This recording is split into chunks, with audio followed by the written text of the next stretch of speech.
Welcome back to the 7 Habits Coach, applying the concepts from the 7 Habits of Highly Effective People to this time of uncertainty and change. I'm Jennifer Colosimo, and in the last several episodes, we have focused on your mindset, how you see things drives what you do.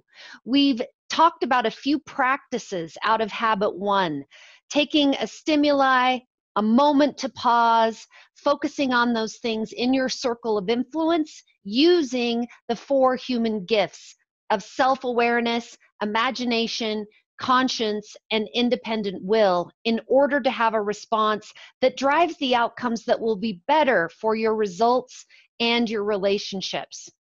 That's the foundational habit of all of the rest of the habits, that principle of choice, that I can choose in any circumstance my reaction. As we move into Habit 2, we're still focused on your private victory, you moving from dependence, being totally externally focused, to being more independent and able to recognize the choice that you have in situations. Habit 2, begin with the end in mind, has as its core principles purpose and vision. Vision is so important right now. It's the difference between defining the outcomes of what you want to come out of this, like whether that's at work, with your family culture, with your colleagues, with your friends, versus just going wherever the situation takes you.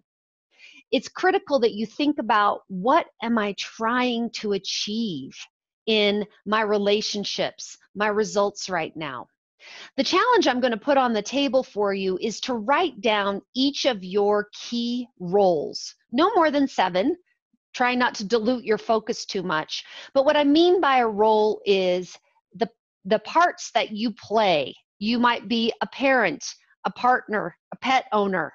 You may be a work colleague, a family member, a neighbor, an active, engaged member of your community. You have these roles. Let's say this crisis has passed. We are out of the current crisis. What would you like people influenced by you in that role to say at that time?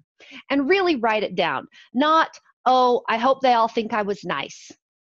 But a good example, my daughter, my youngest daughter, was sent home from her last year of college. She's a senior, and graduation was canceled. And in addition to all of the activities that were planned for this culminative life moment that we all look forward to, we have movies, we have pictures, this is what will happen in my last few months. That incredible disappointment. I thought long and hard about, how do I want to influence this? What do I want her to say? And I don't want her to say, I said, oh, it'll be okay.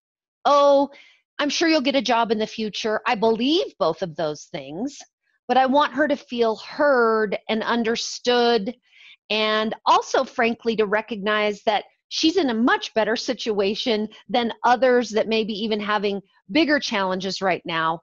But how do I get to that over time? What am I trying to do with that tribute? I also feel the same way about my work colleagues. This is a difficult time, multiple decisions getting made very quickly, easy to be a little bit on edge. And I want to say the values that I've talked about for years, respect, empathy, being authentic, all came through, and I didn't turn into a snappy turtle. Thinking about what those tributes would be. Critical.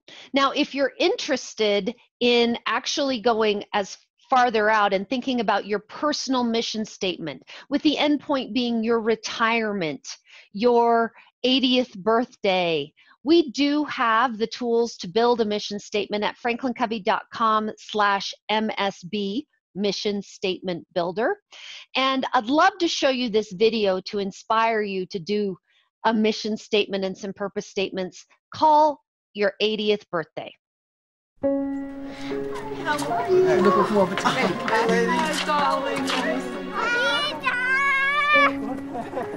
it. In your mind's eye, picture your 80th birthday. Picture the faces of your friends and family as they come to wish you well.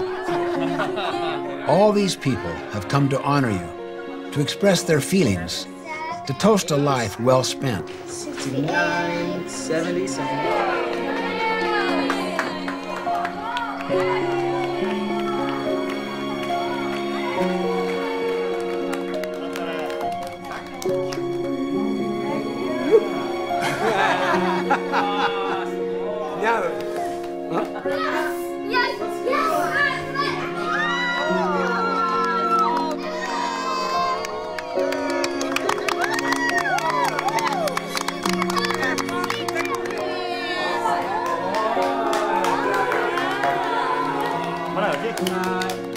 Imagine you are the person being honored, the subject of the speeches.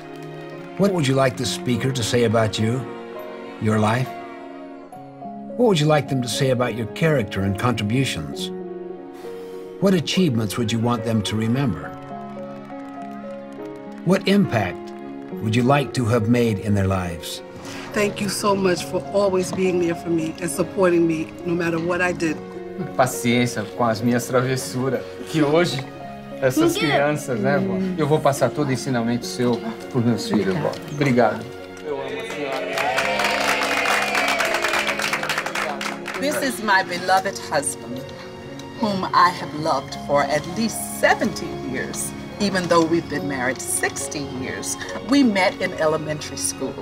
And it was love at first sight. And so, 思い起こすとね、やっぱり親父の後ろ姿いつも心の中にあって、それに励まされて今があるな、そういうふうに思います。ありがとう。お誕生日おめでとう。みんなからね。なんだこれ。Start living today with that picture of your own 80th birthday party clearly in mind. In that picture, you will find your definition of true success.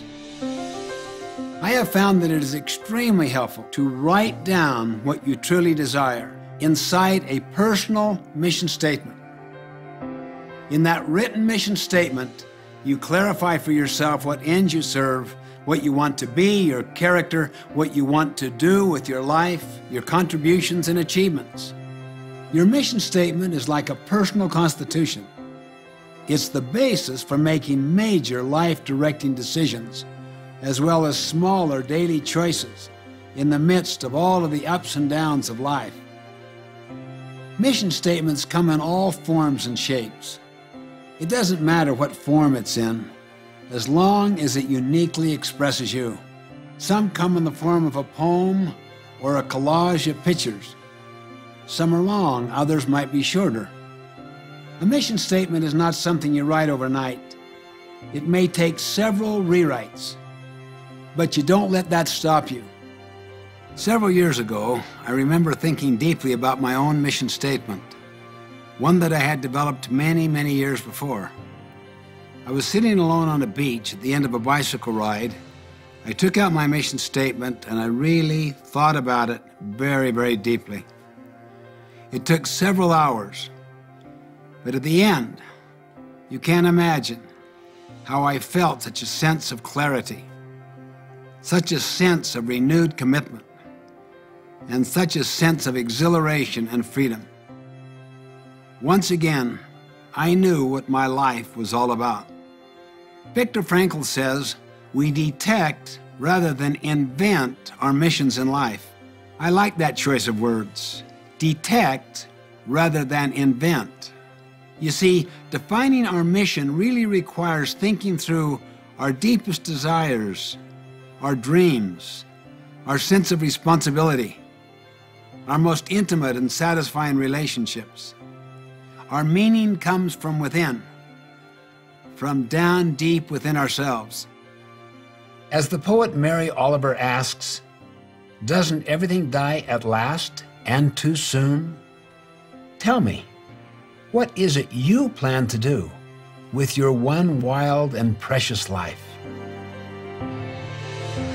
So thank you. As a reminder, Take the challenge, write down your roles, a tribute statement for when the crisis is averted, maybe put a timestamp out there of what you would like individuals to say about how you acted, who you were during this time, and if you're so inclined, to build a personal mission statement. See you next time. If you'd like more resources to apply these concepts, please visit us at FranklinCovey.com/7habitstools.